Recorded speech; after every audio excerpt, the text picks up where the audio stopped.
हमेशा आखिर टाइम पे कोई देखा जाता है कि कोई साड़ी दे रहा है, कोई पैसे दे रहा है, कोई कुछ दे रहा है, और सब देख रहे हैं। बाकायदा ऑन रिकॉर्ड है, वीडियोग्राफी हो रही है, लेकिन कभी कोई इस पर कार्रवाई नहीं की नहीं, है। बिल्कुल ये तमाशा सारा हिंदुस्तान देखता है, सारे हिंदुस्तान की आवाम देखती है। सर, इसमें ये तमाशा तो चलता रहता है। आप ऐसे क्या सुझाव देना चाहेंगे कि ऐसे क्या वो मांग करें, चुनाव आयोग इस तरह क्या प्रावधान करे ताकि ये धनबल और धर्मबल और दूसरे बाहुबल इनका फैक्टर थोड़ा कम हो जाए? देखिए, चुनाव आयोग से आप कोई उम्मीद ना करें। हालांकि स्वशासित संस्था है, संवैधानिक है, लेकिन बनाई किसने? संविधान निर्माता कौन थे? एक छोटा सा वर्ग है जो सदियों से सत्ता में रहा है। जितनी भी संवैधानिक संस्थाएं हैं उसने अपने हित में अपने हिसाब से बना ली। आप उसे कोई उम्मीद नहीं कर सकते हैं जब तक कि जनता, जो वंचित वर्ग है, वो इसके लिए अपने मुद्दों को प्रदर्शित नहीं करेगा। नमस्कार, आप देख रहे हैं अनजान इंडिया। आज चुनाव के कुछ मुद्दों पे चर्चा करते हैं। हमारे बीच हैं राजनीतिक चिंतक, संविधान के जानकार डॉक्टर राजाराम जी। जैसे कि सर, आज यूपी सहित देश के 5 राज्यों में चुनाव चल रहा है और चुनाव एक विकास के बेहतर के लिए बदलाव की एक प्रक्रिया है, जहाँ तक मैं समझता हूँ।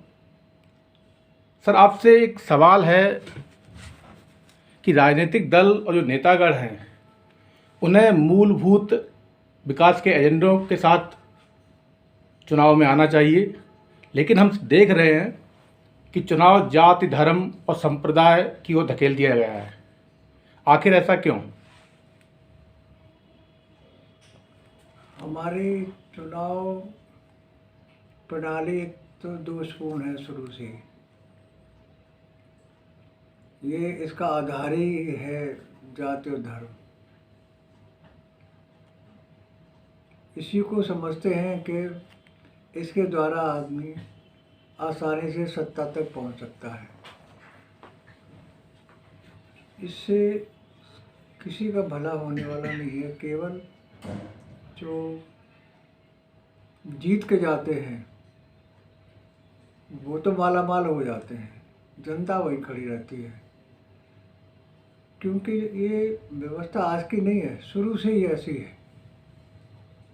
शुरू से है ये धन बल पर आधारित और धर्म बल पर, धन और धर्म पर आधारित।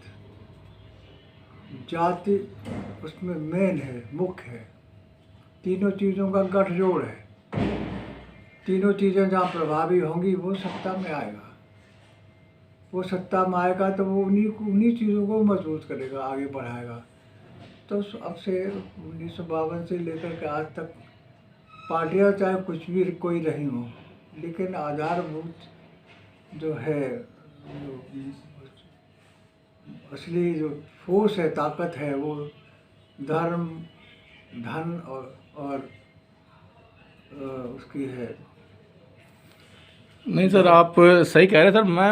मैं आपसे जानना चाह रहा हूँ कि देश की राजनीति को, राजनीतिक दलों को देश के विकास के लिए एक विकास के एजेंडे के साथ आगे बढ़ना चाहिए, जबकि यहाँ पे धर्म के साथ आगे बढ़ रहे हैं, संप्रदाय के साथ आगे बढ़ रहे हैं, धनबल के साथ आगे बढ़ रहे हैं। तो हम किस दिशा में जाएंगे इस तरह से? विकास किसको चाहिए? बहुसंख्यक वर्ग जो अभी तक वंचित है, उसकी जो पार्टियां हैं, उसकी जो बहुजन नाम की जो पार्टियां हैं, जैसे सपा है, बसपा है, जो सामाजिक न्याय की बात करते हैं, और बिहार की राजनीतिक पार्टियां हैं, जैसे लालू प्रसाद यादव की पार्टी रही है। ऐसी पार्टियां सड़क की जो बहुजन की बात करते हैं। उनको चाहिए था कि बहुजन के मुद्दे लेकर के चलते हो। वो बहुजन के मुद्दे होते हैं शिक्षा, स्वास्थ्य की देखभाल, उनकी यानी उनके इलाज की फ्री व्यवस्था, उनके शिक्षा के लिए फ्री स्कूल होना चाहिए था, सारी व्यवस्थाएं फ्री होनी चाहिए थी उनके लिए। उनको रोज़गार की गारंटी होनी चाहिए थी, रोज़गार उनके पास होना चाहिए था। इस तरह की बहुत सी बहुजन की जो है आवश्यकताएं हैं उस वंचित वर्ग की, उनको लेकर के इनको चलना चाहिए था राजनीति की। लेकिन ये बात तो करते हैं ST OBC की, लेकिन इनकी सोच वही है जो कांग्रेस या बीजेपी की है, वैसी सोच है, कोई अलग से नहीं है। जाति धर्म और धन, जाति धर्म और धन, तीन चीज़ों का गठजोड़ है, उसी पे ये भी राजनीति करते हैं। ये बड़े दुखद है। निश्चित तौर पे जो आप जैसे आपने बताया, ये निश्चित तौर पे बहुत दुखद है कि देश की जो राजनीति है वो धर्म और धनबल के चक्रव्यूह में फंसती जा रही है। विकास से हम दरकिनार होते जा रहे हैं, विकास के मुद्दों को किनारे किया जा रहा है। और जो वास्तव में अगर विकास की बात करेंगे तो देश का बहुसंख्यक वर्ग, जिसे हम आज वंचित वर्ग कह सकते हैं, वो मुख्य धारा में कहीं ना कहीं आ जाएगा। शायद ऐसी भी कहीं ना कहीं इनकी एक मंशा राजनीतिक दलों की रहती है कि उन्हें सत्ता में बने रहना है। सर, मेरा सवाल अगला इसी पे है कि जो धनबल और धर्मबल के चक्रव्यूह में आज राजनीति फंस गई है देश की, ऐसे में अगर कुछ चुनावी दंगल में अच्छे चाल चरित्र के चेहरे आते हैं तो उनके लिए क्या उनकी दिशा क्या होनी चाहिए? अच्छे चेहरे का मतलब है कि अच्छी विचारधारा, जनहित की नीति, जनता के लिए राजनीति, वो अच्छे चेहरे माने जाएंगे। कि वो जो राजनीति, वो जो अगर आ रहे हैं चुनाव में, तो क्या वो जनता की राजनीति करेंगे?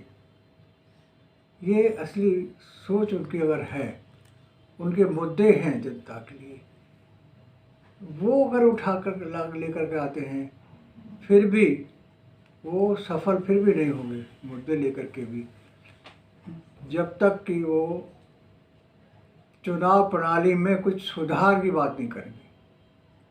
चुनाव जो व्यवस्था है वो इस तरह की है कि हमेशा आखिर टाइम पे कोई देखा जाता है कि कोई साड़ी दे रहा है, कोई पैसे दे रहा है, कोई कुछ दे रहा है, और सब देख रहे हैं, बाकायदा ऑन रिकॉर्ड है, वीडियोग्राफी हो रही है, लेकिन कभी कोई इस पर कार्रवाई नहीं। बिल्कुल, ये तमाशा सारा हिंदुस्तान देखता है, सारे हिंदुस्तान की आवाम देखती है। सर, इसमें ये तमाशा तो चलता रहता है। आप ऐसे क्या सुझाव देना चाहेंगे कि ऐसे क्या वो मांग करें, चुनाव आयोग इस तरह क्या प्रावधान करे ताकि ये धनबल और धर्मबल और दूसरे बाहुबल, इनका फैक्टर थोड़ा कम हो जाए?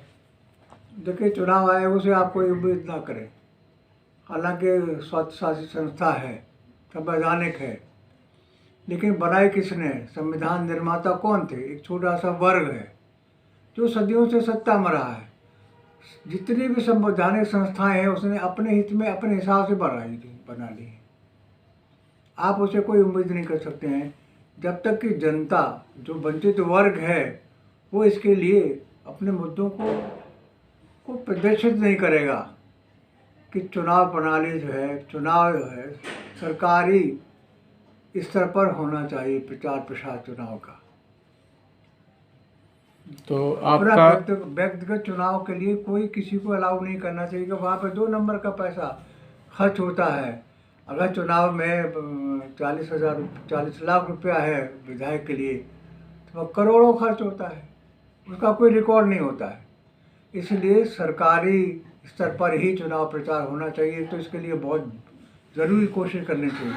दूसरा कि इसमें कोई जाति का एक्सपोजर ना हो, धर्म का ना हो, इसलिए चुनाव सिंबल पर होना चाहिए। नहीं सर, जैसे कि आपने जब कह रहे हैं कि सरकारी तंत्र के द्वारा या चुनाव आयोग के द्वारा इस तरह व्यवस्था करनी चाहिए कि सारे राजनीतिक दल को मंच प्रदान करे और वो व्यवस्था करे धन की, लेकिन सर इससे तो जो सरकारी तंत्र है वो उसका दुरुपयोग नहीं करेगा क्या? सरकारी तंत्र वो तो चाहता ही नहीं कि इस तरह का हो। वो तो चाहेगा कि इसी तरीके चुनाव होता रहे, सामंती व्यवस्था बनी रहे, इसी तरह का वो एक वर्ग हमेशा नहीं, तो सत्ता फिर में ऐसे में जो अच्छे लोग आना चाहते हैं राजनीति में, उनके सामने क्या विकल्प होना चाहिए? उनके अच्छे लोगों रास्ता क्या को होना पहले चाहिए? ये मुद्दे उठाने चाहिए, उसको अपना विरोध दिखाना चाहिए। अच्छे लोग तभी साबित होंगे, और अपने मुद्दे, जनता के मुद्दों को डिक्लेयर करना चाहिए कि हम क्या परिवर्तन क्या करेंगे।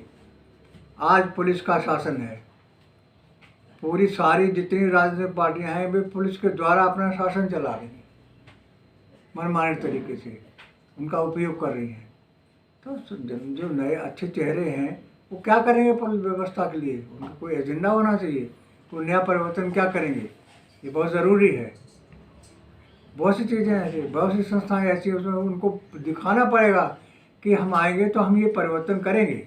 मतलब आपका कहने का मतलब है जन कल्याणकारी राज्य की संकल्पना के साथ जनता के हितों के मुद्दों को लेके अगर कोई राजनीतिक दल या कोई नए जो चेहरे आते हैं तब वो सफल हो पाएंगे। सर इसी में एक और मैं सवाल जोड़ता हूँ जो बेहद निराशापूर्ण है और निराशा करता है कि आज युवा भारत है, युवाओं का बोलबाला है, देश हमारा युवा है, लेकिन युवाओं में ज़बरदस्त भटकाव दिखाई देता है।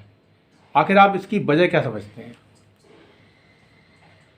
युवा भटकाव तो इसलिए है कि वो अपनी परिस्थितियों को देख रहा है, उसके अपने मुद्दे हैं, वो सारे मुद्दों को लेकर के नहीं चल रहा, उनके कारणों पर जा ही नहीं रहा है। राजनीति को समझना ही नहीं चाहता है कि राजनीतिक व्यवस्था कैसी है। कहीं यहाँ पर कोई भी किसी भी तरह का संवैधानिक गारंटी नहीं है, संवैधानिक पित्ताभूति किसी चीज़ की नहीं है जो होनी चाहिए। लोकतंत्र में संवैधानिक पित्ताभूति होनी चाहिए, रोजगार की, शिक्षा की, स्वास्थ्य की, वो कहीं नहीं है। ना युवाओं ने कभी इसको उठाया है, कभी नहीं कहा है कि हमारे लिए संविधान में है क्या, हमारा अधिकार क्या है, संविधान में हमारा क्या अधिकार है और वो हमें मिल रहा कि नहीं मिल रहा, उन्होंने कभी नहीं उठाया। अब अगर उठाया है तो बहुजन समाज के लोगों ने वो आरक्षण के अलावा और उनका कोई सोच ही नहीं बनता, या मंडल कमीशन की बात कर लेते हैं कि वो लागू करो। नहीं सर, मैं केवल एक आरक्षण की बात नहीं कर रहा हूँ कि आरक्षित लोगों की बात नहीं कर रहा हूँ, पूरे देश के युवाओं की बात कर रहा हूँ, पूरे प्रदेश के युवाओं की बात कर रहा हूँ। उनमें ज़बरदस्त भटकाव दिखाई देता है, उसका कारण आप क्या समझते हैं? तो वो सारे लोग अपने मुद्दे तो की बात तो करते हैं, जैसे नौकरी नहीं मिली तो सारे लोग, देश के सारे युवा आ जाते हैं, लेकिन वो सब चीज़ों को देखना चाहिए ना, राजनीतिक व्यवस्था को देखना चाहिए। जब वोट का टाइम आएगा, अगर उनको राइट है वोट देने का, तो फिर वो अपनी जातियों में बिखर जाते हैं। तो राजनीतिक गेम जानते हैं कि इनका जो धरना प्रदर्शन है वो तो उसमें कोई शक्ति नहीं है। तो वोट का इस्तेमाल अपने मुद्दों के लिए वो नहीं करते हैं, फिर मुद्दों अपनी जात के लिए करते हैं, जात के लोगों के लिए करते हैं, इसलिए वो फेल हो रहे हैं उनका। तो इसका मतलब युवाओं को, आज के युवा अगर वास्तव में लोकतंत्र सही दिशा में ले जाना चाहते हैं लोकतंत्र को, तो युवाओं को सजग होना पड़ेगा, उन्हें अपने संवैधानिक अधिकारों को जानना होगा। संविधान में या जो व्यवस्था है हमारी राजनीतिक, उसमें उनके लिए कोई प्रावधान है या नहीं, मुकम्मल प्रावधान है या नहीं, इसको भी समझना पड़ेगा। आपका ऐसा कहना है क्या? बिल्कुल यही सोच है। हम चर्चा कर रहे थे राजनीति पे, और ख़ासकर यूपी की राजनीति और युवाओं की राजनीति पे चर्चा कर रहे थे। सर मैं लास्ट में बस फाइनल आपका टच जानना चाहूँगा, क्या संभावना है कुछ सुधार की? संभावना तो अभी तक तो कुछ ऐसा कुछ हो ही नहीं रहा, किसी का सोच ही नहीं बन रहा कि चुनाव प्रणाली में जब तक सुधार नहीं होगा तब तक कोई सुधार नहीं हो सकता। और हमेशा ऐसा वर्ग देखिए, क्रिमिनल्स आ रहे हैं, क्रिमिनल्स जिन्होंने हमेशा कानून तोड़ा है वो आज कानून बना रहे हैं। ये हमारी न्याय प्रणाली है, चुनाव प्रणाली है हमारी। निश्चित तौर पे बहुत दुर्भाग्यपूर्ण है ये हमारे लोकतंत्र के लिए कि जो जिनका चाल चरित्र चेहरा सही नहीं है, जो दबंग हैं, या जो जिन पे करप्शन के चार्ज हैं, जिन पे और दूसरे तरह के दंडात्मक चार्ज हैं, जो जेलों में हैं, और उनको भी चुनाव लड़ने की अनुमति दे दी जाती है। चुनाव आयोग को इस पर निश्चित तौर पे मंथन करना चाहिए। युवाओं को भी तो इस इश्यू को उठाना चाहिए ना। हाँ बिल्कुल बिल्कुल, युवाओं को भी। क्यों खामोश है, क्यों नहीं देखते हैं कि क्रिमिनल सत्ता में कैसे हैं, मंत्री कैसे हैं, वो उनको उठाना चाहिए ना। बिल्कुल बिल्कुल, आपकी बात से मैं सहमत हूँ। और जैसे कि आप देख रहे थे अनजान इंडिया, निश्चित तौर पे आज युवाओं की जिम्मेदारी है, और देश की जो सत्ता व्यवस्था उसकी जिम्मेदारी है, चुनाव आयोग की जिम्मेदारी है कि अपने देश के लोकतंत्र को मजबूत करें और देश को एक विकास के रास्ते ले जाएं। हम देख रहे थे अनजान इंडिया, गिरीश अनजान के साथ नमस्कार।